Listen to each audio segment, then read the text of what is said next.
ہم نے جو آیتیں تلاوت کی وہ آیت الکرسی ہے. اللہ لا الہ الا هو الحی القیوم. یہ ایک آیت ایسی ہے جس کو آیت الکرسی کہتے ہیں. ایک آیت ہے پوری, اور اس کے متعلق فضائل اتنے آئے ہیں کہ اللہ تعالیٰ نے اپنے رسول کو خاص تحفے کے طور پر آیت الکرسی عطا فرمائے. جو آیت الکرسی پڑھ لیتا ہے وہ ساری بلاؤں سے محفوظ ہے. رات کو اگر پڑھ کر کے سویا تو اس کا گھر جلنے سے محفوظ, جلنے سے, چوری ہونے سے محفوظ.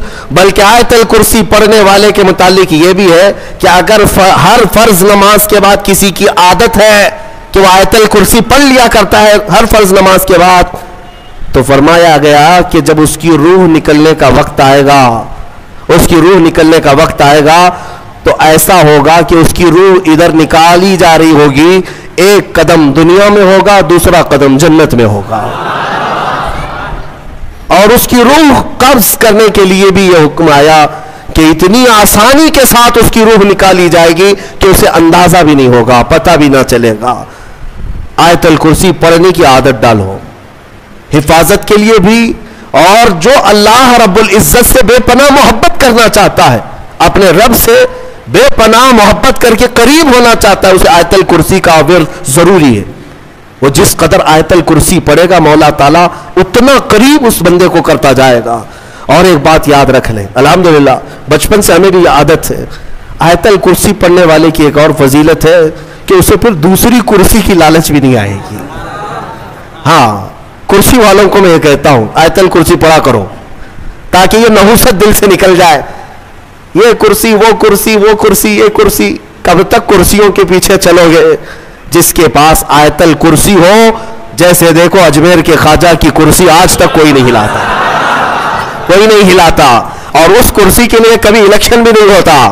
ہماری بات ہمارے اور 100 نسلیں بھی آئیں گی, ہندوستان کا بادشاہ وہ نسلیں غریب نواز کو ہی سمجھا کریں گی. کیوں؟ وہ آیت الکرسی والے بادشاہ ہیں. لہذا ہے سنی مسلمانوں, آیت الکرسی کا ورد رکھو. یہ کرسیوں کی لالچیں بھی بہت خطرناک ہوتی ہیں, بسا اوقات انسان کو کافر بنا دیتی ہیں, بسا اوقات انسان کو گمراہ کر دیتی ہیں.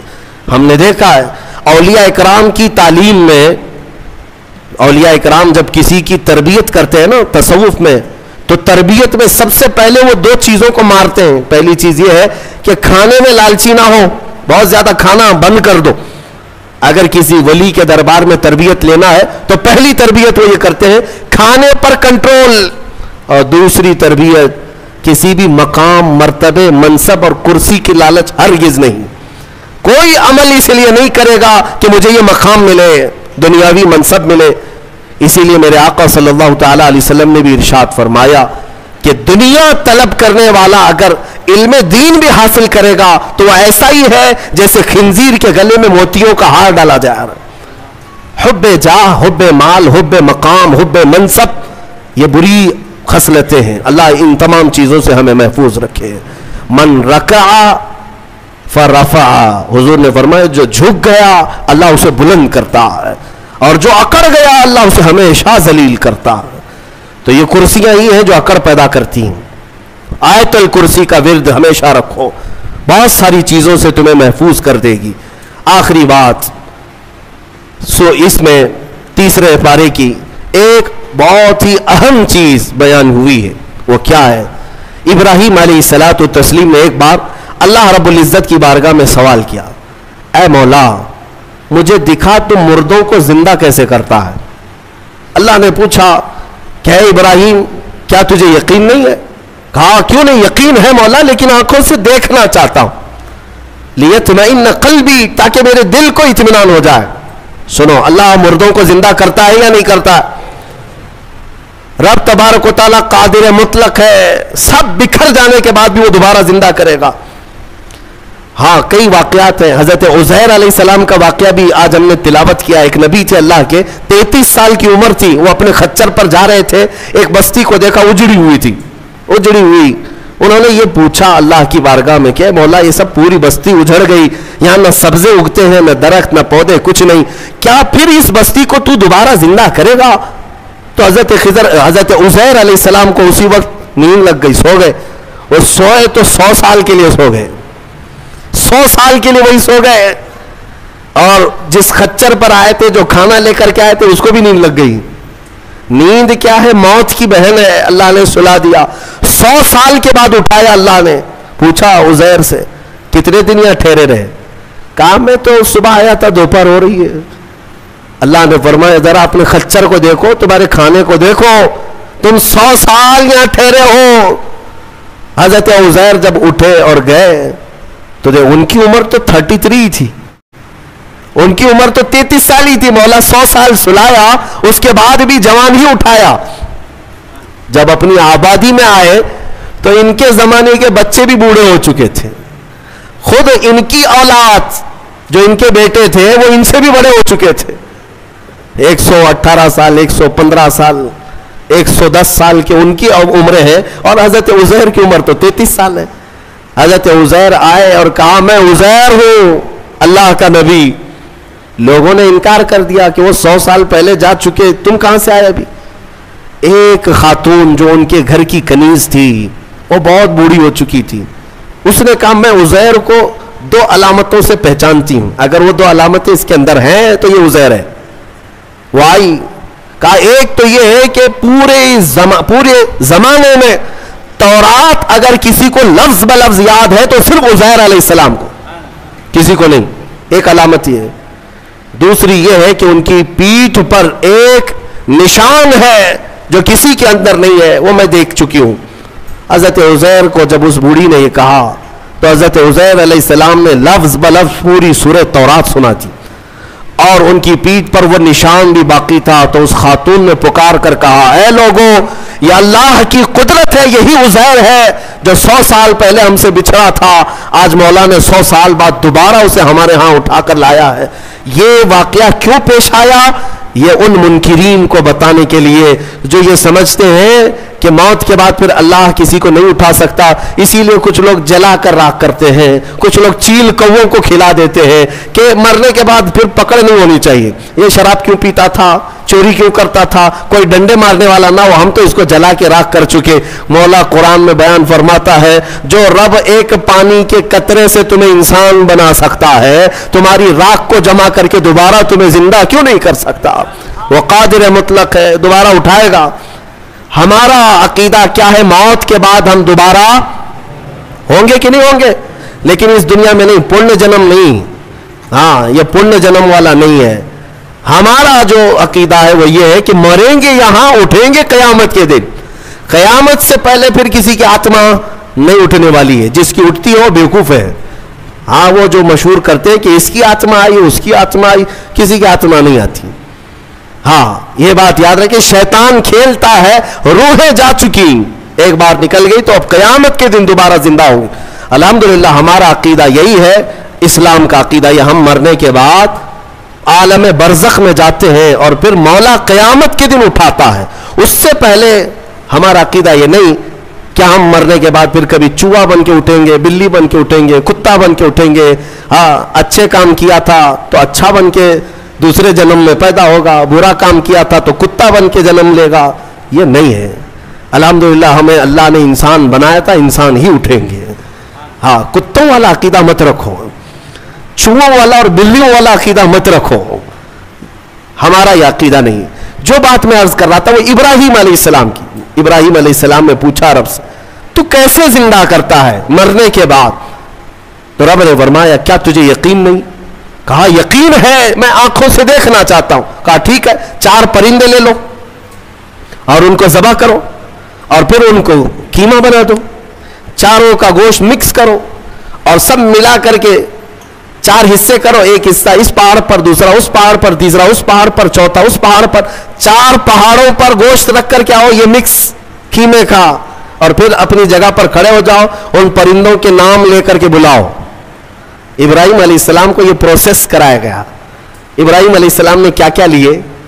ایک کوا لیا، توجہ چاہتا ہوں، کیا لیا؟ کوا لیا، دوسرا مرغا لیا، تیسرا کبوتر، چوتھا مور، 4 پرندے لیے، کوا، مرغا، کبوتر، مور، 4 پرندے لیے اور چاروں کو ذبح کیا، پھر ان کا قیمہ بنایا، گوشت